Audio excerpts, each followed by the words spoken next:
Students, आज का हमारा टॉपिक है chapter number 11 class 10 organic chemistry हमारा चैप्टर है और टॉपिक भी ऑर्गेनिक केमिस्ट्री है। तो देखते हैं ऑर्गेनिक केमिस्ट्री क्या है और हिस्ट्रिकल बैकग्राउंड देखते हैं। पहले हम देखेंगे कि ऑर्गेनिक कंपाउंड जो है वो क्या है। ऑर्गेनिक कंपाउंड सबसे पहले ऐसे कंपाउंड्स को कहा जाता था जो जानदारों से हासिल होते थे। Compounds obtained from organisms were called as क्या कहलाते थे? Organic compounds. ऑर्गेनिक कंपाउंड ऐसे कंपाउंड जो जानदारों से हासिल होते थे, उन कंपाउंड्स को ऑर्गेनिक कंपाउंड कहा जाता था, क्योंकि यह सोचा जाता था कि ऑर्गेनिक कंपाउंड सिर्फ जानदारों से हासिल होते हैं। लिवाइजर ने ऑर्गेनिक कंपाउंड को दो क्लासेस में तकसीम किया था। कुछ ऐसे कंपाउंड उन्होंने कहा ऑब्टेन्ड फ्रॉम प्लांट्स, और कुछ कंपाउंड ऐसे हैं जो कि एनिमल से हासिल होते हैं, ऑब्टेन्ड फ्रॉम एनिमल्स।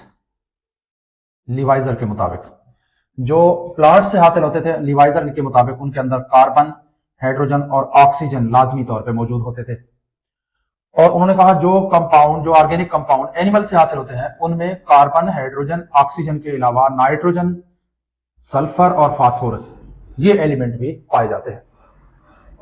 उसके बाद vital force theory. Vital force theory क्या है? वाइटल फोर्स थ्योरी के मुताबिक ये थ्योरी पेश किया था प्रेजेंटेड बाय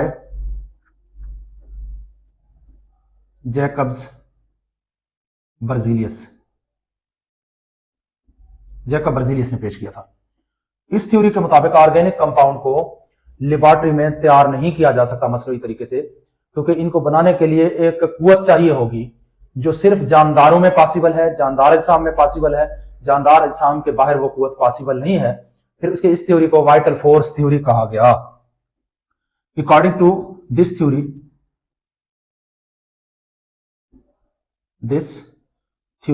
इस थ्योरी के मुताबिक organic compound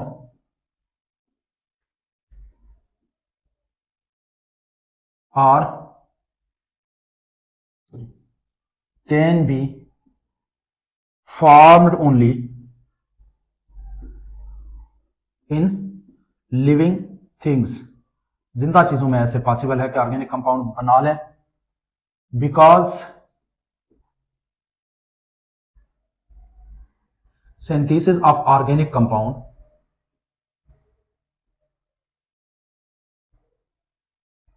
compounds required a vital force, एक पुरस्कार कुव्वत चाहिए होता है, vital force which is possible only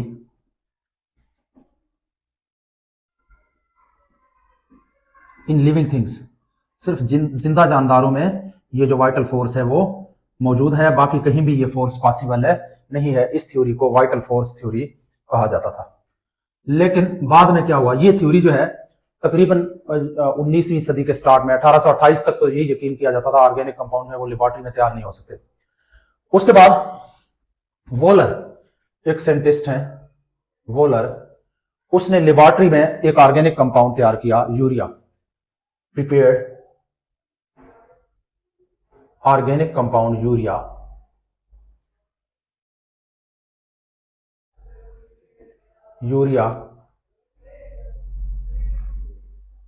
in laboratory. जब उसने ऑर्गेनिक कंपाउंड लेबोरेटरी में तैयार किया यूरिया, तो इसका मतलब है वाइटल फोर्स थ्योरी को उसने गलत साबित कर दिया। सो ही रिजेक्टेड वाइटल फोर्स थ्योरी। उसने वाइटल फोर्स थ्योरी को गलत साबित कर दिया। कैसे? जब उसने क्या किया, उसने अमोनियम साइनेट को गर्म किया। तो अमोनियम साइनेट जो है एक इनऑर्गेनिक कंपाउंड है, वो गर्म करने पर एक ऑर्गेनिक कंपाउंड यूरिया में कन्वर्ट हुआ। When he heated an inorganic compound, एक इनऑर्गेनिक कंपाउंड का नाम क्या है? Ammonium साइनेट।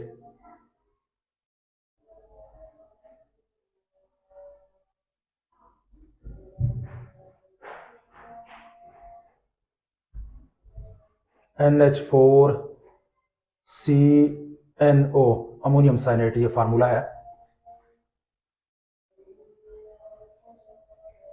It was changed to urea, ये यूरिया में तब्दील हुआ। एज हमारे पास है NH4CNO अमोनियम साइनेट, इसको किया इसने हीट, ये एक रिवर्सिबल रिएक्शन है। हीट, जब इसको हीट किया तो ये यूरिया में कन्वर्ट हुआ, रीअरेंजमेंट हो गई। NH4 है यहाँ पे, ये NH4 है यहाँ, NH2CONH2 इसमें कन्वर्ट हुआ, ये यूरिया का फार्मूला है। तो अमोनियम साइनेट जो है वो हीट करने पर यूरिया में कन्वर्ट हुआ। इस तरह से वाइटल फोर्स थ्योरी जो है वो रद्द हुआ। उसके बाद कोल्बे ने, तो उसके बाद ऑर्गेनिक कंपाउंड बनना शुरू हुए लेबोरेटरी में, और कोल्बे ने क्या किया, लेबोरेटरी में एक और ऑर्गेनिक कंपाउंड एसिटिक एसिड तैयार किया, प्रिपेयर्ड या synthesised an other organic compound. कौन सा ऑर्गेनिक कंपाउंड? एसिटिक एसिड, सिरका, एसिटिक एसिड इन लेबोरेटरी। और उसके बाद से ऑर्गेनिक कंपाउंड बनना शुरू हुए और ऑर्गेनिक कंपाउंड को मसनूई तौर पर बनाया जाने लगा। तो गोया अब ऑर्गेनिक कंपाउंड की ये जो पुरानी डेफिनेशन है ये गलत है कि ऑर्गेनिक कंपाउंड सिर्फ जानदारों से हासिल होते हैं। अब तो ऑर्गेनिक कंपाउंड को लेबोरेटरी में भी तैयार किया जाने लगा। तो अब ऑर्गेनिक केमिस्ट्री या ऑर्गेनिक कंपाउंड की डेफिनेशन क्या बनती है? तो ऑर्गेनिक केमिस्ट्री की डेफिनेशन यहां लिख रहा हूं कि मॉडर्न डेफिनेशन है ऑर्गेनिक केमिस्ट्री की, जो हम आज के दौर में यूज कर रहे हैं, ऑर्गेनिक केमिस्ट्री। ऑर्गेनिक केमिस्ट्री बच्चे जब स्टडी किया गया तो ये पता चला कि ऑर्गेनिक कंपाउंड जितने भी हैं उनके अंदर दो एलिमेंट कार्बन और हाइड्रोजन लाजमी तौर पे पाए जाते हैं। तो इस तरह के कंपाउंड जिनमें कार्बन हाइड्रोजन पाए जाते हैं, ऐसे कंपाउंड्स को और उनके डेरिवेटिव्स को, यानी कार्बन हाइड्रोजन के साथ अगर ऑक्सीजन भी मौजूद है, कार्बन हाइड्रोजन के साथ अगर कोई सल्फर भी मौजूद है, नाइट्रोजन भी मौजूद है, लेकिन कार्बन हाइड्रोजन जो है ये लाजमी तौर पर मौजूद होने चाहिए, ऐसे कंपाउंड को ऑर्गेनिक कंपाउंड का नाम दिया गया। अच्छा जी,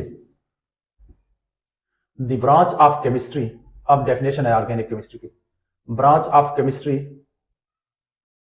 which deals with compounds of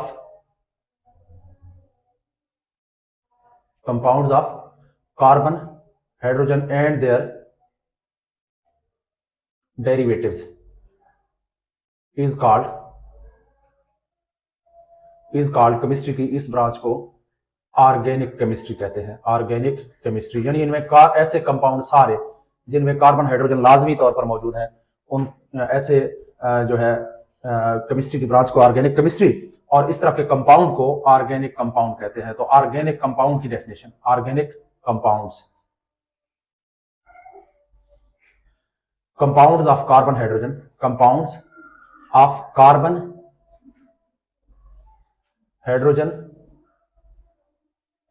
and their derivatives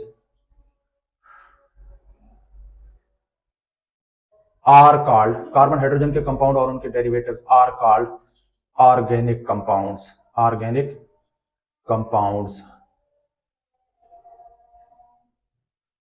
तो इस तरह के कंपाउंड को ऑर्गेनिक कंपाउंड जो है वो कहा जाता है।